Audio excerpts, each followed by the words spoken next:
This robot astronaut named Xiaotian could be traveling in outer space in the next 10 years.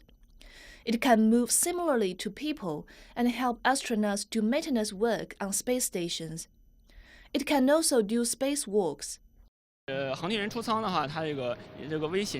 It's very dangerous when astronauts leave the module. Robots can improve safety by doing some simple tasks for the astronauts. Or they can do prep work before the astronauts leave the module, thus shortening the amount of time they are in space.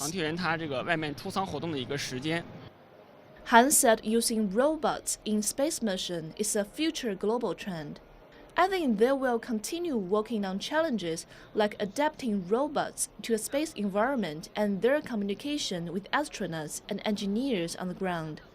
Robots are not the only high-tech machines China plans to use in outer space. This model shows visitors how China's first Mars explorer plans to launch in 2020. The model is about 1/3 the size of the real one and is composed of two parts, the orbiter and lander. The lander is designed to stay on Mars for 3 years to help scientists learn more about the planet. The orbiter and lander will be sent from Earth to Mars. The lander will detach from the orbiter upon arriving at Mars. The orbiter will then continue circling the planet, taking high-definition photos of some areas and gathering data with its remote sensors. The lander will send out a rover to observe the planet's surface.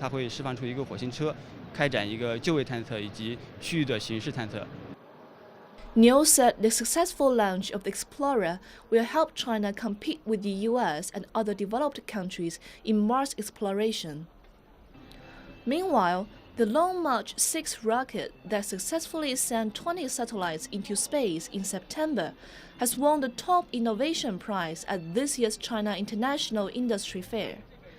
Developers say it weighs around 25% of a regular rocket and uses a green propellant. The rocket's big highlight is that it uses liquid oxygen and kerosene as a propellant. It will produce carbon dioxide and water when it burns, so there is no pollution. Big aerospace countries like the US and Russia have abandoned toxic propellants. But for China, it's the first time we have actually applied such a propellant since the 1990s. Yang said this rocket means all subsequent rockets made by China will be environmentally friendly. Wu Ying, ICS for CCTV, Shanghai.